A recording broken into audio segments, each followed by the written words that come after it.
cardinal principles for making a Negro.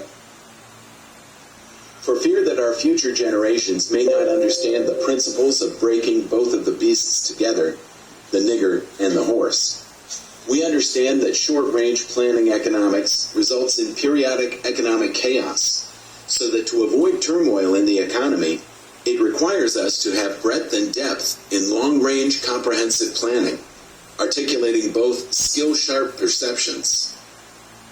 We lay down the following principles for long-range comprehensive economic planning. 1. Both horse and niggers is no good to the economy in the wild or natural state. 2. Both must be broken and tied together for orderly production. 3. For orderly future, special and particular attention must be paid to the female and the youngest offspring. 4. Both must be crossbred to produce a variety and a division of labor. 5. Both must be taught to respond to you in a peculiar new language. 6. Psychological and physical instruction of containment must be created for both.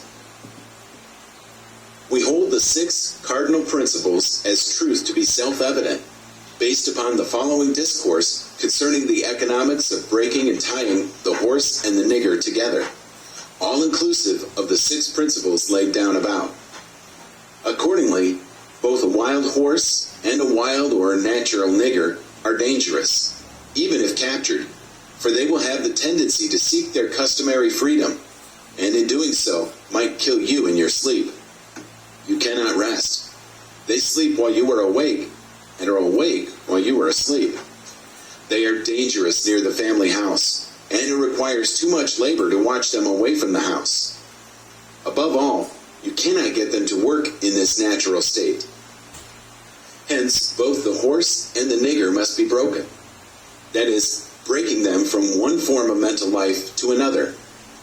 Keep the body and take the mind. In other words, break the will to resist. Now the breaking process is the same for both the horse and the nigger, only slightly varying in degrees. But as we said before, there is an art in long-range economic planning.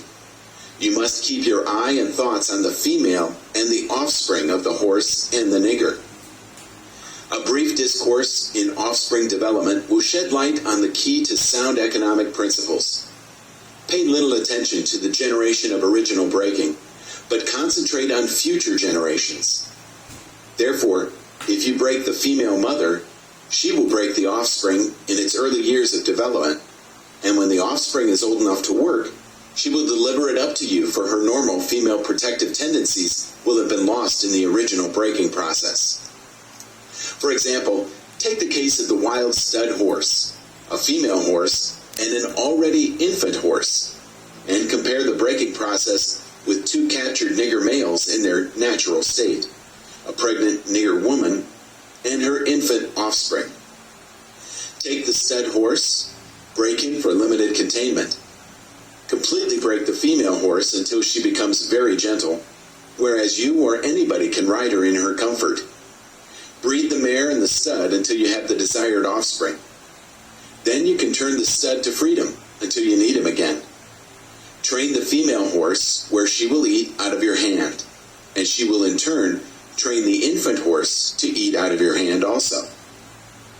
When it comes to breaking the uncivilized nigger, use the same process, but vary the degree and step up the pressure, so as to do a complete reversal of the mind. Take the meanest and most reckless nigger, strip him of his clothes in front of the remaining male niggers, the female and the nigger infant. Tar and feather him.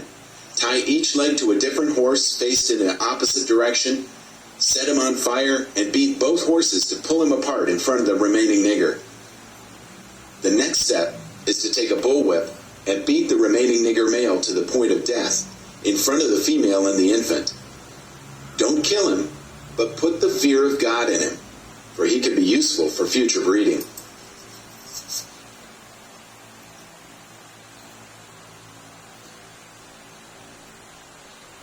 Hate speech, hate taught, hate do, hate walk by the so-called white race.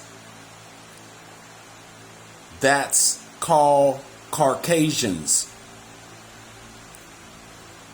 This is the book of Colossians, chapter 3, verse 25.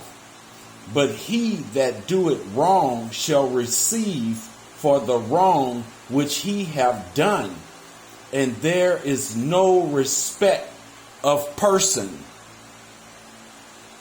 Shalom.